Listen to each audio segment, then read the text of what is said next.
guys, welcome back to the channel. In today's video, we're gonna be back to work on our 1966 Ford Mustang rebuild project. If you guys remember, this thing was sitting on the frame machine, but we had to take it off because we had to do some customer work. As you guys know, the situation that's going on right now is pretty bad, so we had to do some customer work, but that's all good. We set it up on our bin pack 4-post lift. I think it's gonna be a lot better because we can actually raise the car up. As you can see, just go up.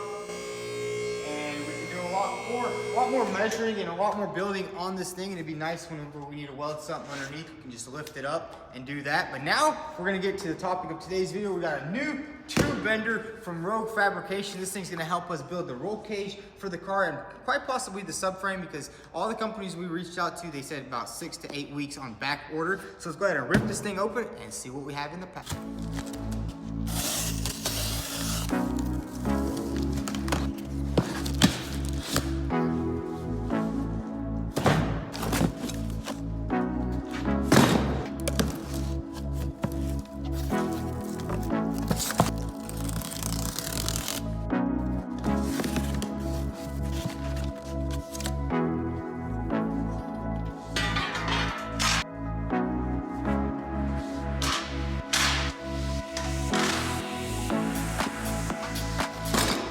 So we got all the parts laid out on the ground. This is actually a weld together bender, which the instructions seem pretty easy on here. As you can see, this plate right here is right there. So let's go ahead and weld this thing together and then give it a little try.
So we got the entire tube bender together. We did have to purchase this cylinder from Harbor Freight. Now let's go ahead and test this thing out, see what we have to do. We actually are going to be building our own custom subframe. A lot of people say we can't do it, so we're just gonna go ahead and send it. Here's the old subframe right here, well, what's left of it. And as you can see, here is the motor mount, so we will have to probably start doing some bends. I want to do probably a 90-degree bend like this, and basically replicate this subframe right here out of tubing. So we got some tubing. Let's go ahead and set it up on the bender and start bending. So here's the tubing we are going to be using. It's about a 1.5-inch tubing. It's pretty strong, good thickness. So basically all we have to do is make 2 90-degree bends so we can make a cradle that goes under the car. So let's go ahead and give this thing a bend. Now we're just gonna do a little measurement, see exactly how long we need this tube to be. So around 55 inches is what we're gonna need, because we can also trim the edges if we have to. So let's go ahead and cut this tube in half and get it bent.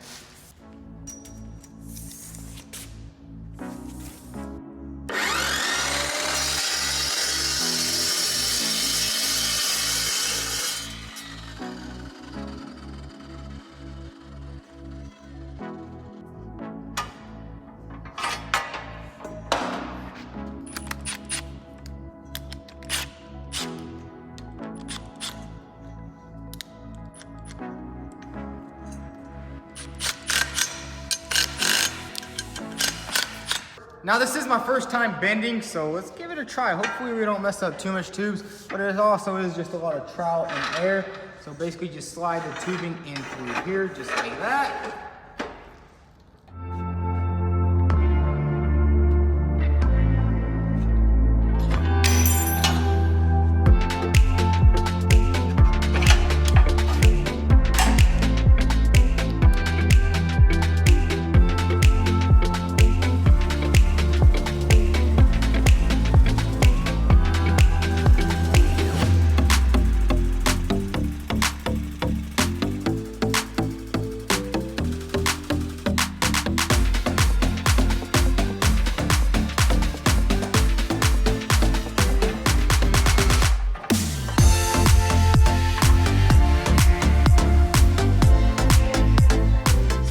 that out, we got the first bend made, and man, that thing just bends perfectly. We got a perfect 90-degree angle right here. Now we need to go ahead and do another one, basically replicate it on that side so we get the same thing. And this is gonna be the first under mounting of the car, just like that. So let's go ahead and bend this side.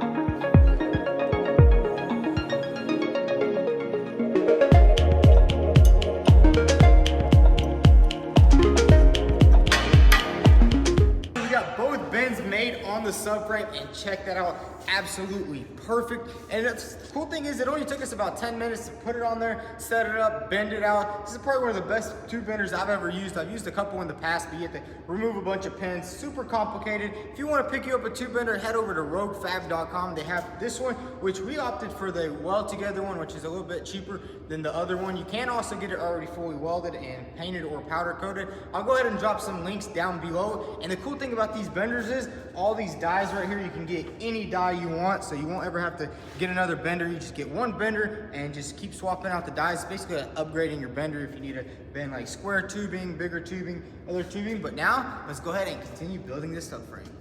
So now that we have the first bar made right here, we need to go ahead and replicate the same exact thing on this other bar. So we have to cut it to exactly 58 inches. Then we can get this one on the bender, and we'll have two of the exact same bends. So let's go ahead and give this a cut.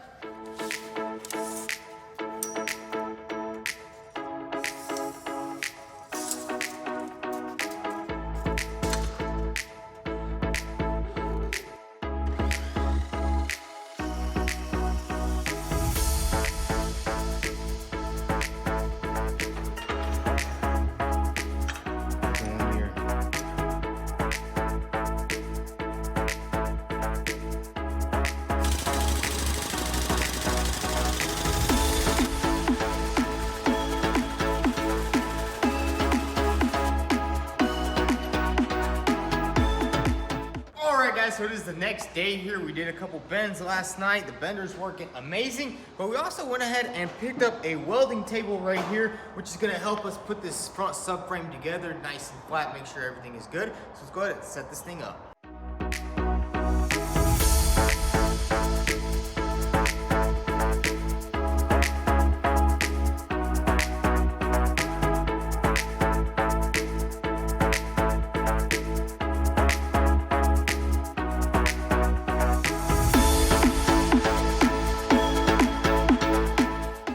Assembled one welding table, and we were like, that's not enough, so we went ahead and bought another welding table, and then we just tack welded it in the center, and we also bolted it together. Now we have this awesome working area, and it has a bunch of clamps that we can hold everything together. So here is the first two tubes that we bent. This one's a little bit smaller than here, so this one's actually gonna go in the front of the subframe like that. And now we need to build another one just like this. And we're kind of basically copying the original one, as you can see right here. So we're gonna go ahead and bend another one just like this so we can get the motor mounts in position, and then we'll start mocking everything up.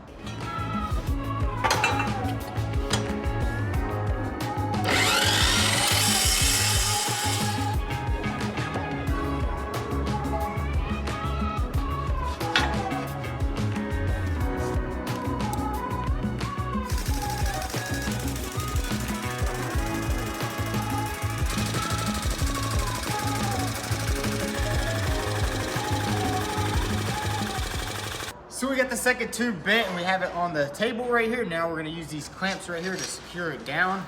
This is probably one of the best investments I've made, a welding table. I've always wanted to get one, but we finally got one. Now we got these clamps, simply bolts in like that.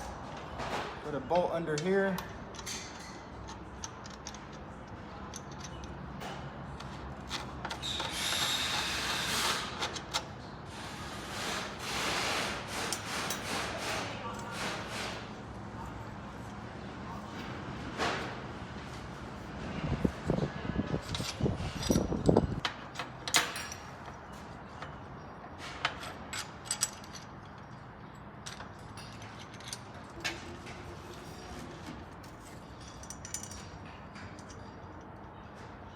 So we got both of the bars nice and clamped, and now we need to go ahead and make another tube that's gonna go here. We need 2 supports right here that's gonna hold both of these bars together. So let's go ahead and cut this up, and then we'll notch it and we'll weld it in here.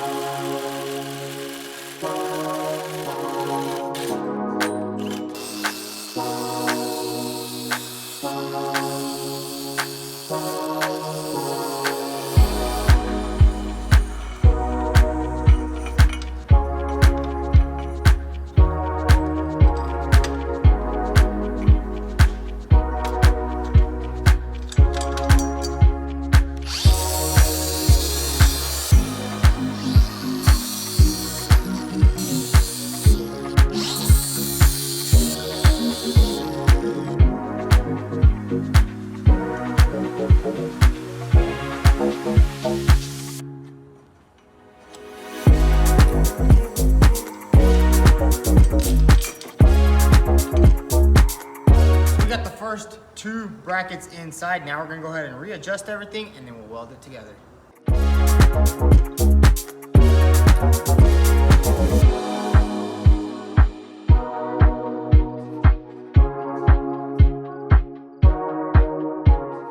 So we got both of these bars welded in pretty good. The welds are pretty thick, but they don't look too beautiful. As you can see right here, we did change the wire to a 0.35, and we also had to change the ground lead, and now it's welding a lot better. Now we need to start making the control arm brackets. As you can see, the control arms are gonna basically go somewhere over here, just like that.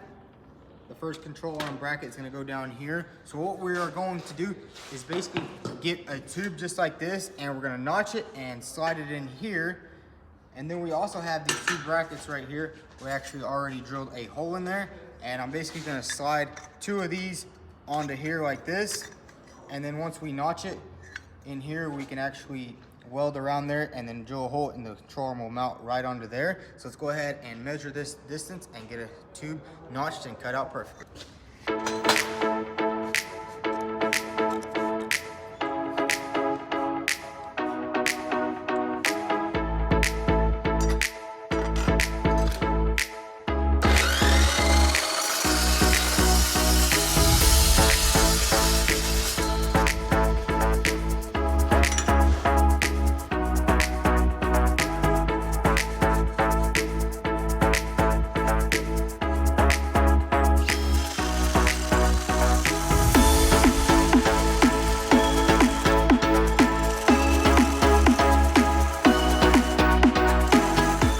So we got the first tube made right here. It does have a little bit of burrs because we probably need to get a drill press. This drill is kind of getting wallered out, and that's why it's really not cutting. But it did a decent job. Once we hit it with the flap disc, it'll clean up really nice.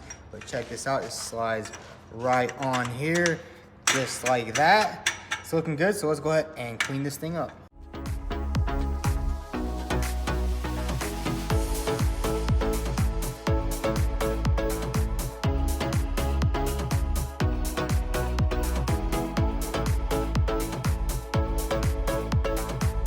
So we got this piece nice and cleaned up. Check that out, it turned out pretty good. Now we have, this is the 1 control arm bracket we just made for a test. We have the hole in it. Now we just slide this in here just like that. Now this is gonna slide up here, just like that, and check out how that fits. It does get a little bit tight down here, which is good, because we can tap it in with the hammer and it'll sit somewhere around down here. So now we need to go ahead and make 2 more of these. We're gonna put 1 down here and then probably 1 up here, because this is where the engine mount is going to hold. So we're going to have to continue making on that, and then we'll do the same thing on that side. So let's go ahead and make 4 more of these, and then we'll go ahead and make 4 of these brackets right here.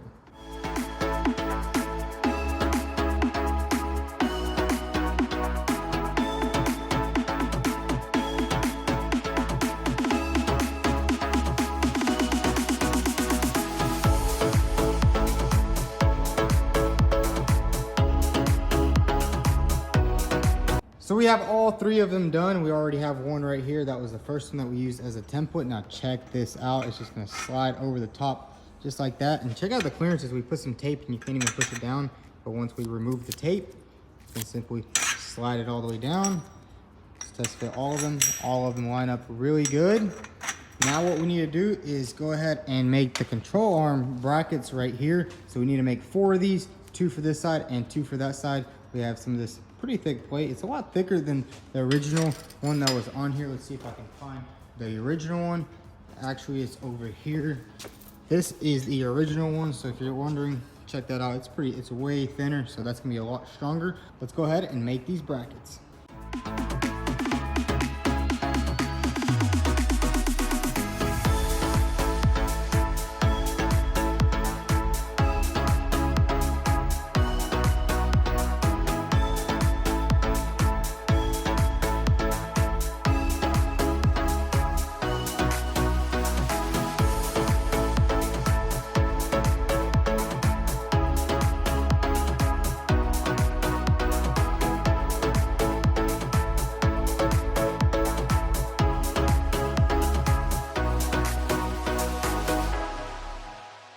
So we got the center hole drilled in all 4 brackets. Now we need to go ahead and assemble it. So basically it's just gonna slide over just like that. And this goes here, just like that.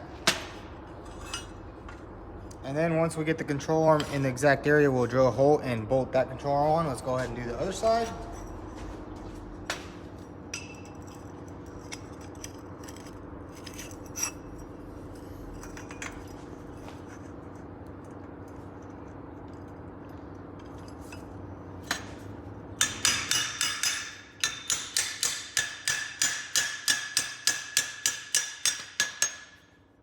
Everything is nice and tight as the way it should be right there. Now that we have the rear control arm mounts done, now we need to start working on the front control arm mounts, which we do have a solution for that. We have this tube right here that we bent with our bender, and now this one's gonna go somehow like this right here. And we're basically gonna replicate these brackets onto here, and the front control arm will be there, and we'll have the whole suspension all finished up. So we have a basic idea of how the front control arm is going to be. The rear control arm is already nice and set up. We can also adjust it back and forth exactly where we need it. That's why we're not welding anything yet. But before we put this tube on here, we need to find out exactly where we can put it and see how much clearance we have on the engine. So we're going to go ahead and take this thing off and put it under the motor and see how it lines up.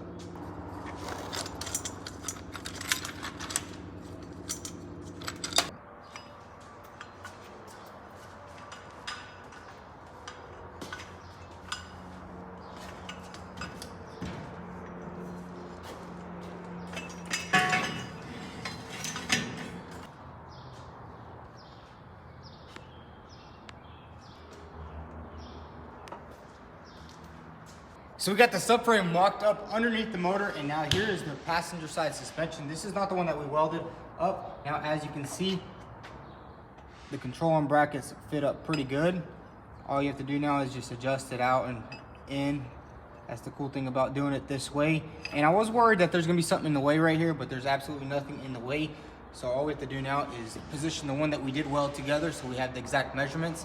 So let's go ahead and get this subframe back on the welding table, and we'll make the upper or the front control arm mount. So we got the subframe back on the table, and we do have enough clearance, so we're gonna go ahead and put this tube up here. And what we have to do is do a little bit of trimming and also notch it. So we need this tube basically sitting right here. So let's go ahead and mark it up and get it cut and notch it out.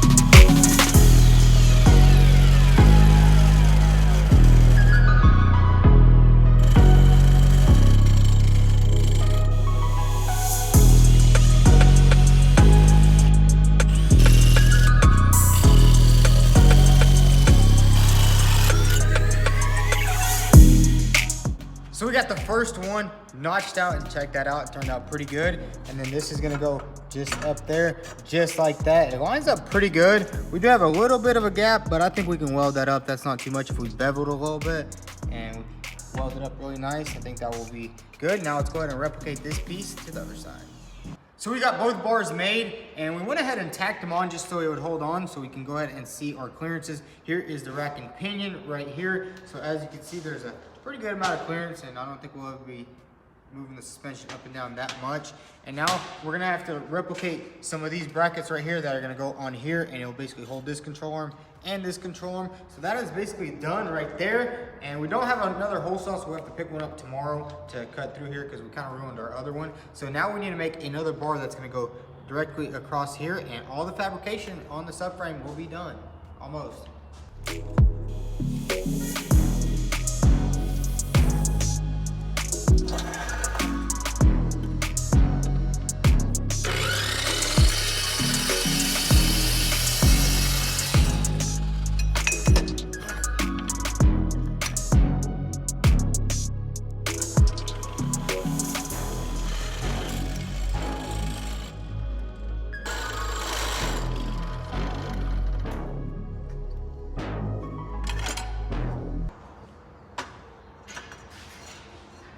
All right, guys, so we got the final pieces to the subframe almost there. Now we just need to recreate these brackets right here. We're gonna have to put 2 more brackets on both sides for this control arm. So let's go ahead and cut these out.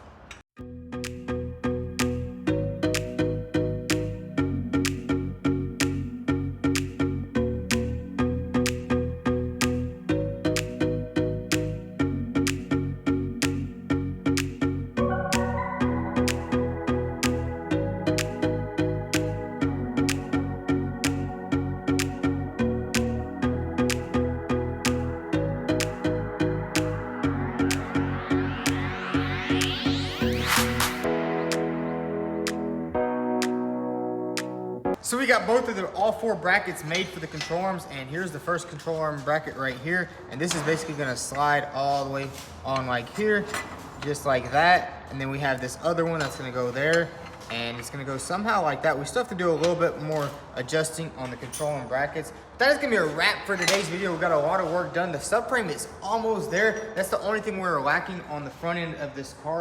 We were gonna buy one, but we decided to build one, which is pretty cool. I love working with this metal. First time ever doing something like this. But after we get this subframe all welded up, we'll go ahead and line it up onto the car and then drill all the holes for the control arms, get all the alignment, everything ready so the car drives perfectly straight. If you enjoyed today's video, go ahead and hit that subscribe button, drop a like, and don't forget to follow me on Instagram at vTuned.